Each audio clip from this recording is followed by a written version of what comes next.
Hey, and welcome to another episode of the podcast. Today I'm going to talk about overthinking. This is actually an issue that I've been getting a lot of questions about and seeking some guidance on. I've been getting a lot of messages being sent in saying, how do I deal with constantly overthinking? How do I deal with rumination? How do I deal with obsessively thinking over one problem or one situation over and over again? I just can't seem to stop thinking about it. So I thought it might be valuable for me to address it in an episode. Now, the thing with overthinking is it's actually providing a lot of value. We don't necessarily think about it, but like all things in life, there's value to be extracted from what we're experiencing. The challenge with overthinking is that people are looking at it as if it's a problem and it's something that we should stop. Like our mind is stuck in a loop that we can't break out of. And I can understand why that's challenging, especially when you're in bed at night after a long day, and this happens to a lot of people, but you're probably really tired. You hit the pillow, you're ready to unwind, you're ready to crash and fall asleep, and then the next thing you know, you keep thinking about this one thing and you just won't stop thinking about it no matter how much you try. Well, the thing is, what I found in my experience is that's not actually a problem or a dysfunction. It's actually a brilliant function of the mind, because your mind is actually a problem solver. It's looking to solve problems as much as it possibly can. And so if it notices that there's something that feels incomplete, or something that it doesn't have complete closure on or resolution on, it will constantly look for the missing puzzle pieces until it's able to bring closure and solve the puzzle. That's essentially what overthinking is. So if you're overthinking a particular issue, it's because that your mind is looking for solutions to a problem that it hasn't quite solved. And the moment it finds that solution, you stop overthinking the issue. And I've seen this in multiple cases across the years that I've been doing this work, including in my own life. If I ever get stuck on a particular thought, or I get trapped into thinking that this thing won't go away, I can't take my mind off it, I know that my mind is actually looking for solutions. So instead of getting stuck in that one thought pattern or that one train of thought, I utilize some of the approaches that I'll be sharing with you to help me break out of that cycle, find a solution, and then move forward. So let me give you an example of the different ways that I've seen this show up in people's lives. Recently, I was talking with a client who was having these overthinking patterns that she couldn't break out of, and she was stuck in this rumination. She couldn't quite break out of it. And as we kind of dug into it, what I found was she was getting a huge amount of anxiety about some financial problems. Now, this is pretty consistent for most people. In fact, from some of the research that's out there, financial problems is the highest cause of divorce, because there is such conflicting beliefs and perceptions around money that people have that it creates a huge dissonance and a huge conflict in relationships. And this is a relatively young relationship for her. I think it was only a year and a half in, or 2 years in, and wrestling with these feelings around some financial challenge. Now, the problem was her partner came into the relationship with a whole bunch of financial issues, debt that he had accumulated by trying to help some people, and basically struggling with this debt that was hanging over him that required paying back. Now, because of this debt that was required to be paid back, and it was taken up with major financial institutions and banks, it was all legitimate debt, and because of that, it was affecting his credit score. Now, she has these plans to buy a property, and she's worried that he won't be able to be a co-signer on the mortgage because of this financial debt that he's struggling to pay down. And it's kind of looming over the both of them. Now, she kept getting stuck in this thought pattern. What am I going to do? What am I going to do? How am I going to get over this? And it was bringing up a huge amount of anxiety for her. What's interesting, though, is she didn't realize that that wasn't the issue. What was the issue was she couldn't find a solution. The problem wasn't that he had this debt. He was making good on this debt. He had a plan and a strategy in place to pay it down methodically, without completely sinking his entire financial life. But that did affect his ability to borrow money. So as we explored, and I will give you these tips, but as we explored the solutions that were there in front of her that she could have used, a lot of the anxiety and a lot of the overthinking completely dissolved. I also had another client who was wrestling with similar feelings in a relationship, but it was plans to move in together. And she was ready to move in, but he wasn't. He was feeling a little apprehensive about it. Firstly, because of the financial costs that would come with it, because she has expensive taste, and because she would want a bigger place than he does. Now, he's not earning as much as she is. And so that created a lot of challenge when he turned around and said, I don't think I'm ready, even though I said I was. I don't think I'm ready to do this just yet. The way in which he interpreted that was as if he didn't love her enough to make it happen, which wasn't the case. It wasn't a question of how much he loves her. It was just a question of him having a whole lot of fears around finances and overcommitting and not being able to get himself out from the financial situation that he was in, which is basically earning less than what he wanted. He wanted to be able to earn more before he increased his expenses. And so she got stuck in the same kind of rumination cycle. She was going to bed each night thinking, what if he doesn't love me? What if this is actually him just showing me how little he loves me? Should I get out of the relationship? And just kind of getting stuck in this loop. And so with both of these clients, as I explored the various challenges that they were wrestling with and the rumination and the overthinking that they were getting stuck in, when we actually got to the bottom of it and found that there was a solution there, all of the overthinking and the rumination calmed down and it dissolved. So how do we do that? Well, I have a unusual preference with dealing with overthinking. It's not necessarily popular.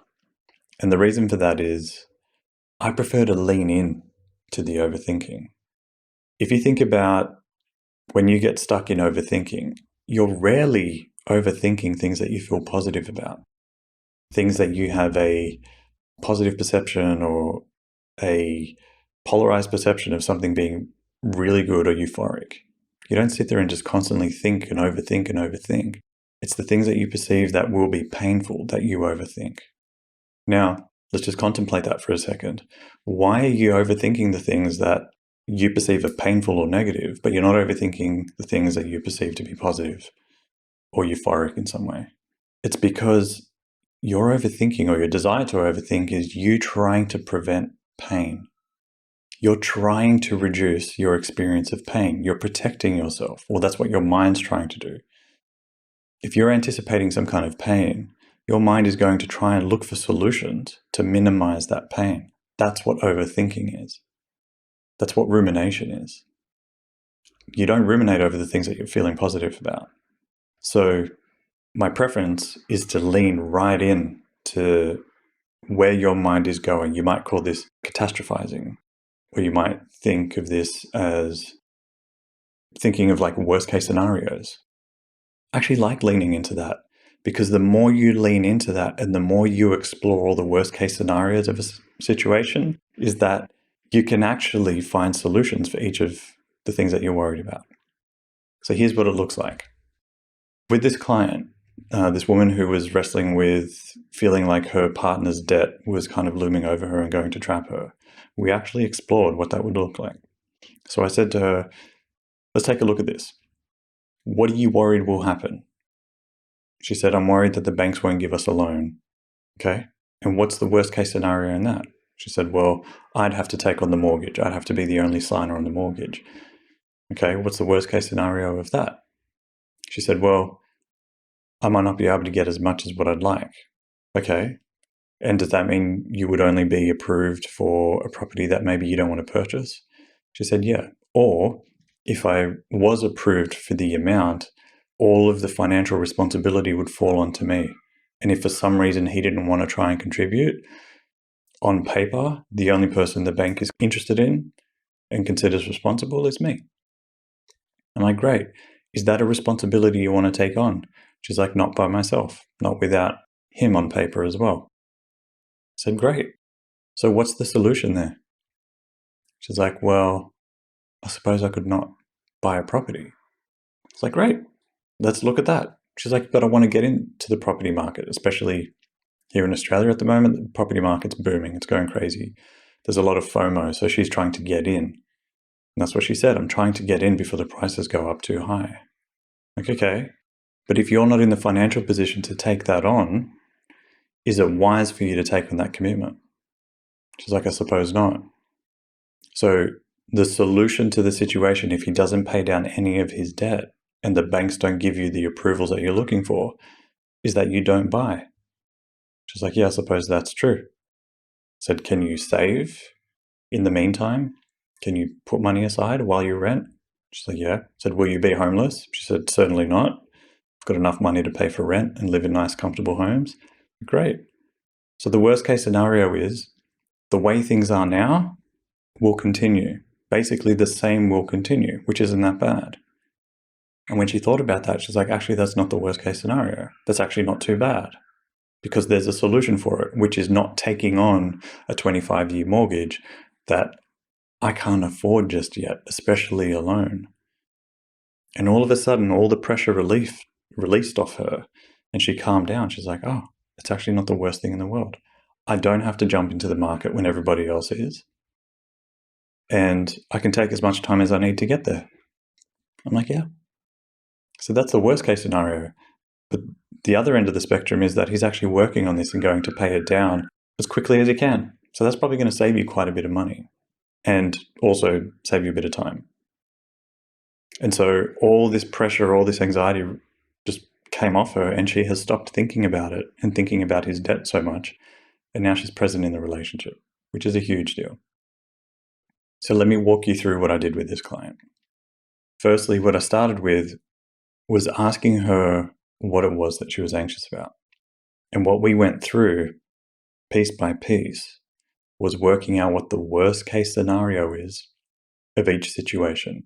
And we kind of ran down the rabbit hole and we leaned right into the thing that was scaring her and right into the thing that she was fearing.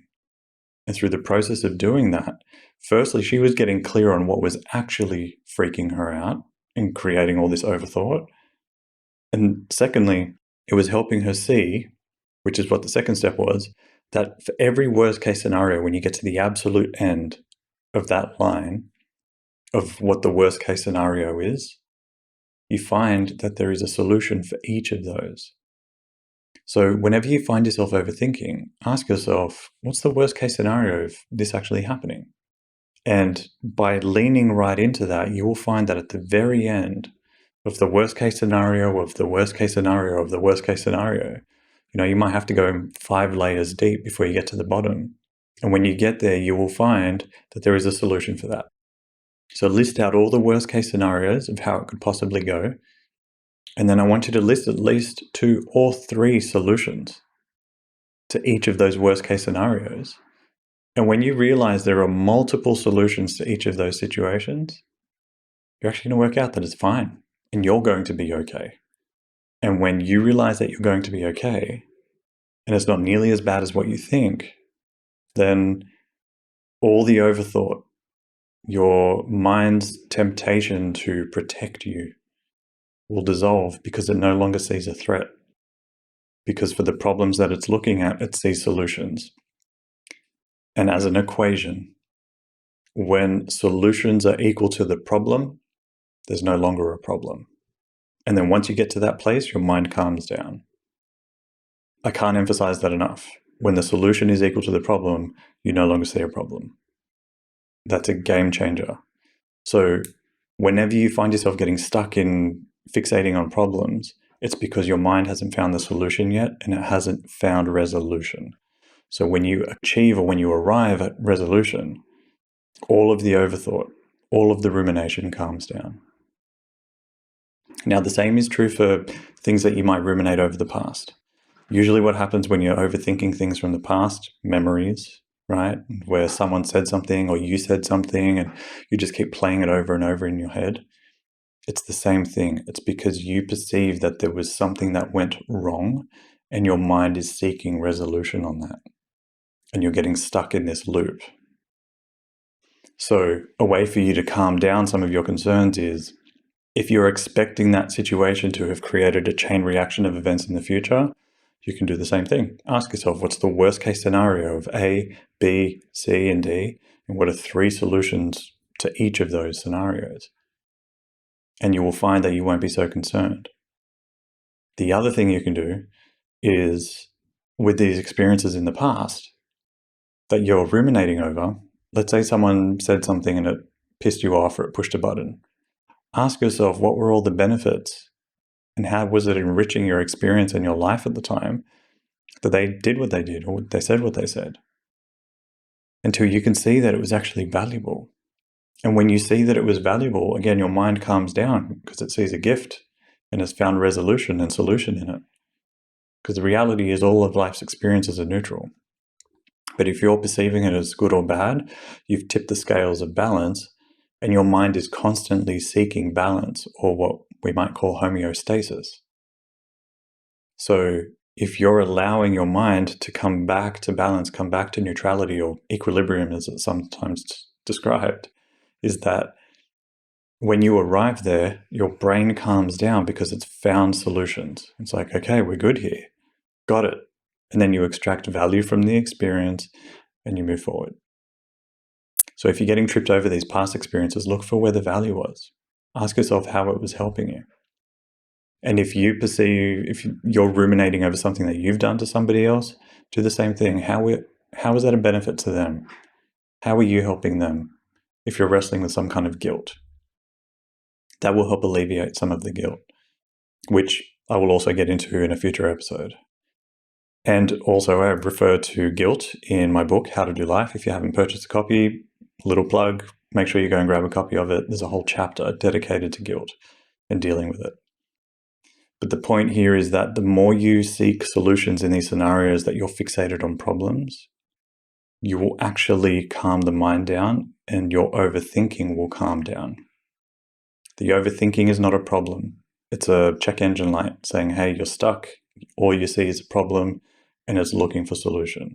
No matter how much you try to shut down the overthinking, it will not work. In fact, it just makes it feel worse. So grab a pen and paper or grab your notebook or your phone and start typing out all the various solutions to the different problems that you see in that scenario. And you will find it would all calm down. Your mind will come to ease and you'll be able to move forward with your life. So with that, I hope this was helpful. I hope this episode was helpful, giving you some insight onto how to deal with overthinking and rumination. And make sure you're subscribed to wherever you're listening or watching this podcast. And thanks for listening. And I'll see you in the next episode.